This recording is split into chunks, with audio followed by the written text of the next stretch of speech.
আসসালামু আলাইকুম। আমি সেলিম, প্রতিষ্ঠাতা পরিচালক, অ্যাকাউন্টিং ডেভেলপমেন্ট কোচিং। এখন যে টপিকটা নিয়ে আলোচনা করব সেটা হলো কি ফেরত নিয়ে। এটা খুবই গুরুত্বপূর্ণ একটা টপিক, ফেরত। কারণ অনেক সময় তোমরা যারা স্টুডেন্ট আছো, মিলে যখন ফেরত দেখো যে টাকা দুটো পাশে আছে, ফেরত লেখা টাকা ডেবিট পাশে আছে, টাকা ক্রেডিট পাশে আছে, কিন্তু কোনটা কোন ফেরত, কোনটা ক্রয় ফেরত আর কোনটা বিক্রয় ফেরত, এটা কখনো কখনো তোমার কি আইডেন্টিফাই করতে গিয়ে ভুলায় ফেলো। এখন খুব সহজভাবে বুঝিয়ে দেবো, আশা করি তোমার কোনো সমস্যা হবে না। যেমন দেখো, ক্রয় করলে আমার কি হয়? ক্রয় করলে ব্যয় হয়। কি হয়? ব্যয় হয়। ব্যয় হলে কি হবে? ডেবিট। ক্রয় করলে ব্যয় হয়, ব্যয় হলে কি? ডেবিট। আর ক্রয়কৃত পণ্য, ক্রয়কৃত পণ্য যেটা তুমি ক্রয় করছো ব্যয় হচ্ছে, বাট তুমি দেখলাম কোনোটা একটু ত্রুটি আছে, একটু সমস্যা আছে, যেটা তোমার দ্বারা কি হইবো না, কোনোটা কি করতে হবে? চেঞ্জ করতে হবে বা কি করতে হবে, এবং তোমার দরকার নেই, তুমি কি করবা? ফেরত দিয়ে দিবা। তাহলে ক্রয়কৃত পণ্য তুমি যদি ফেরত দিয়ে দাও, কি দিয়ে দাও? ফেরত দিয়ে দাও, তাহলে তোমার কি এই ব্যয়টা কি হয়? হ্রাস পায়। এই ব্যয়টা কি হয় তখন? হ্রাস পায়। তাহলে এই ক্রয়কৃত পণ্য যখন তুমি ফেরত দাও, তখন তোমার কি হয়? ব্যয় হ্রাস পায়। আর ব্যয় হ্রাস পেলে তখন কি হবে? ক্রেডিট হবে। অর্থাৎ ক্রয় ফেরত এটা কি হবে? ক্রেডিট হবে। কি হবে? এটা ক্রেডিট পাশে থাকবে। ক্রয় ফেরত কোন পাশে থাকবে? ক্রেডিট পাশে থাকবে। আশা করি তোমরা বুঝতে পারছো। এখন এই ক্রয় ফেরতের কিছু সমর্থক শব্দ আছে, সেগুলো নিয়ে আলোচনা করি। ক্রয় ফেরত আর বহি ফেরত। আমি যে পণ্যটা ক্রয় করি, মনে করো আমি মিরপুর 1 নম্বর থেকে কিছু পণ্য ক্রয় করলাম, এটা কি বাহির থেকে পণ্য ক্রয় করলাম।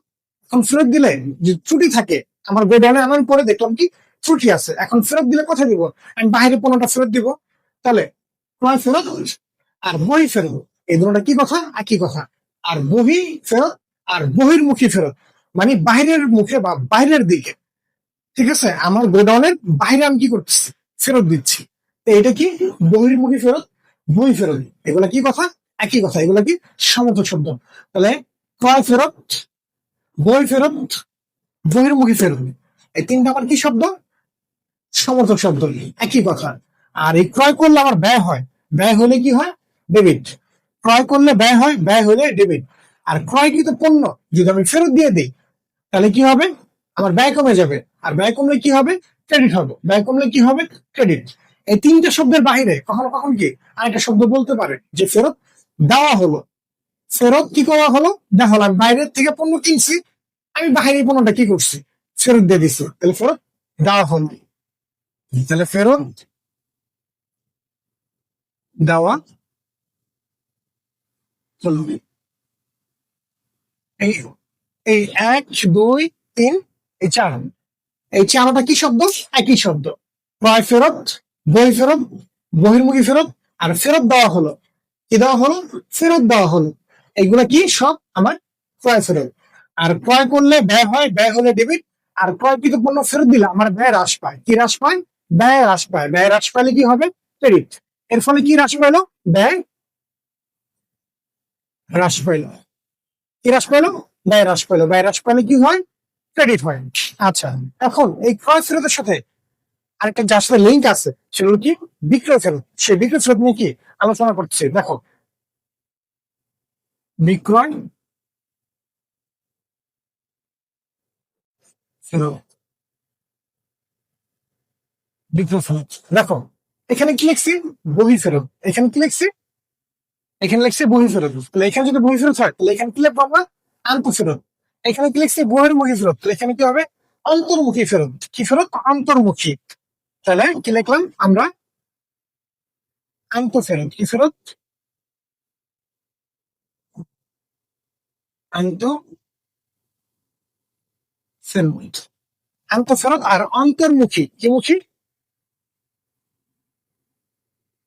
অন্তর্মুখী ফেরত।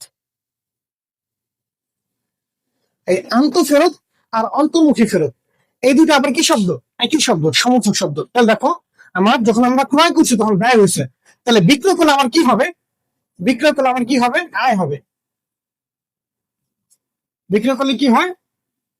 আয় হয়। আর আয় হলে কি হয়? ক্রেডিট হয়। এই যে আমরা বিক্রয় করে আমার কি হয়? আয় হয়। আয় হলে কি হয়? ক্রেডিট হয়। এখন বিক্রয়কৃত পণ্য, যে পণ্য আমি বিক্রি করছি সেই ব্যক্তি যদি দেখে কোনো কারণবশত যে এই পণ্য তার দরকার নাই বা এই পণ্য বেশি চলে আসছে, তখন সে কি করবে? আমার কাছে কি দিবে? ফেরত দিবে। মানে আমার পণ্য আমার কাছে ফেরত আসবে, আমার পণ্য আমার কাছে ফেরত আসবে। সেটা হলো কি আন্ত। আন্ত মানে কি? নিজ। আন্ত মানে কি? নিজ। আমার নিজের পণ্য আমার কাছে ফেরত আসছে, সেটা হলো কি আন্ত ফেরত। আর আন্ত ফেরত আর অন্তর্মুখী ফেরত, এই দুটা কি কথা? একই কথা। তো এইখানে দেখাইছিলাম যে ফেরত দেওয়া হলো, এটা ফেরত দেওয়া হলো কি ক্রয় ফেরত। তাহলে আমার পণ্য যদি আমার কাছে ফেরত আসে, সেটা কি কি বলবো? ফেরত আসলো, ফেরত আসলো। তাহলে এটা আরেকবার কি হতে পারে? ফেরত আসলো। তাহলে দেখো, তাহলে বিক্রয় কিন্তু পণ্য যদি আমার কাছে কি ফেরত আসে, আমার আয় হ্রাস পায়। আয় হ্রাস পেলে কি হবে? ডেবিট। এটা কি হয়? আয় হ্রাস পায়। বিক্রয়কৃত পণ্য যদি আমার কাছে ফেরত আসে, আমার আয় হ্রাস পায়। আয় হ্রাস পেলে কি হয়? ডেবিট। তাহলে ক্রয় করলে ব্যয় হয়, ব্যয় হলো ডেবিট। আর ক্রয়কৃত পণ্য ফেরত দিলে ব্যয় হ্রাস পায়, ব্যয় হ্রাস পেলে কি হয়? ক্রেডিট। বিক্রি করলে আমার আয় হয়, আয় হলে কি? ক্রেডিট। আর বিক্রিকৃত পণ্য যদি আমার কাছে আমার কি ফেরত চলে আসে, তাহলে আমার আয়টা কি কমে যায়। আয় কমে গেলে কি হয়? ডেবিট হয়। আয় কমে গেলে কি হয়? ডেবিট হয়। আশা করি তোমরা এটা সবাই বুঝতে পারছো যে বিক্রয় ফেরত, আন্ত ফেরত, অন্তর্মুখী ফেরত, ফেরত আসলো, এগুলা কি কথা? একই কথা। যদি না বুঝো, আশা করি সবচাইতে ইতিহাসের সবচাইতে সহজ করে বুঝাই দিছি। আমার মনে হয় না এত সহজ করে তোমরা কখনো কারো কাছ থেকে কিছু বুঝছো। যদি বুঝার ফলে তোমার কোনো উপকার হয়ে থাকে, তাহলে ভিডিওটা অবশ্যই কি লাইক, কমেন্ট, শেয়ার এবং সাবস্ক্রাইব করতে কি ভুলবা না। ভালো থাকবা, সুস্থ থাকবা। সালাম।